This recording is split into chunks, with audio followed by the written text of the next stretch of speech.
High ভালোবাসার ভাইয়ের ও বোনেরা, তো দেখো রান্না করব ফুল মাছ সরষা দিয়ে। তাই মাছগুলো ধুয়ে নিচ্ছি বন্ধুরা। এই মাছে গুঁড়ো গুঁড়ো আঁশ থাকে, এগুলো দেখতেও ভালো লাগে না আর খেতে তো ভালো লাগবেই না। তো বন্ধুরা আমার রান্নার ভিডিওটা দেখতে থাকো। দেখো বন্ধুরা, মাছে হলুদ আর লবণ মাখিয়ে নিছি, কড়াইতে তেলও বসাই দিছি। এখন মাছগুলো ছেড়ে দিব ভাজার জন্য।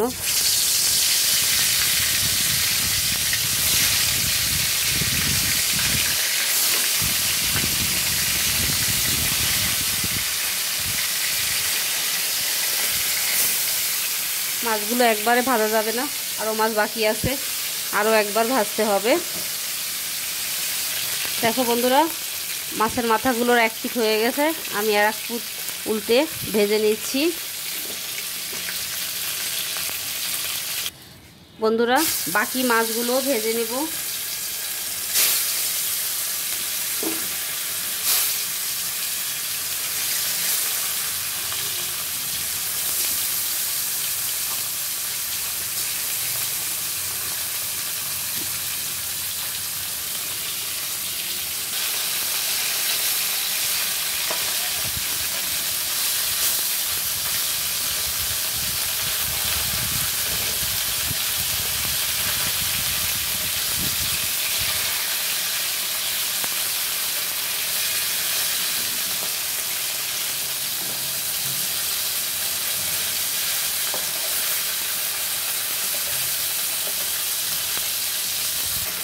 বন্ধুরা মাছগুলো ভাজা হয়ে গেছে, মাছগুলো তুলে নিলাম।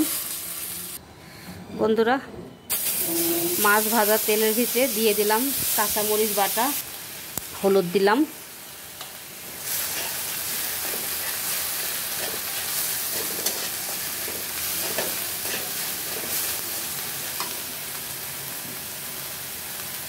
বন্ধুরা দিয়ে দিব সরষা বাটা। বন্ধুরা তোমাদের প্রশ্ন হতে পারে যে সরষাটা এরকম জল জল কেন।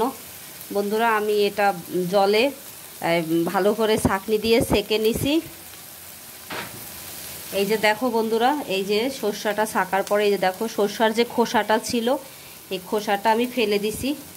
এগুলো খেলে অবশ্য পেট ব্যথা করে, এজন্য আমি এগুলো এই যে ফেলে দিছি।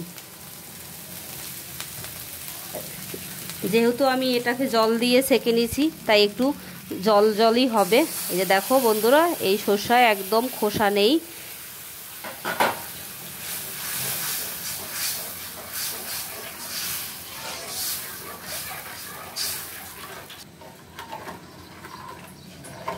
দেখো সরষার ঝোলটা ফুটে উঠছে, আমি এখন দিয়ে দিব ভাজা মাছগুলো।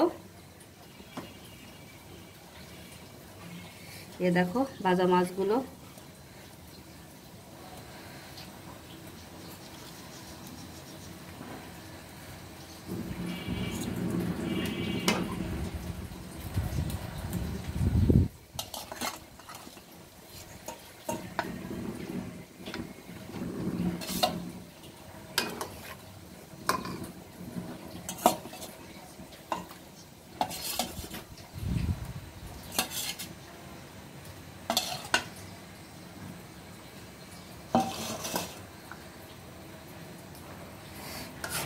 বন্ধুরা মাছগুলোতে এমনিই খুব ভালোভাবে ভাজা, আর সরষার যে ঝোলটা ওটাও ফুটে গেছে। আমি এখন চুলার আঁচটা মিডিয়ামে রাখবো, না হলে সরষাগুলো বেশি ঘন হয়ে যাবে। মাছের সাথে একটু ফুটুক, তাই আমি চুলার আঁচটাকে কমিয়ে রাখলাম।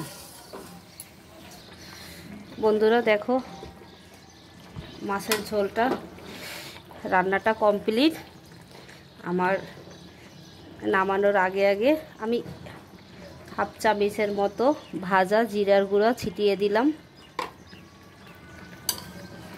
এটা বন্ধুরা তোমরা দিতেও পারো, নাও দিতে পারো, আমার ভালো লাগে তাই আমি ব্যবহার করলাম।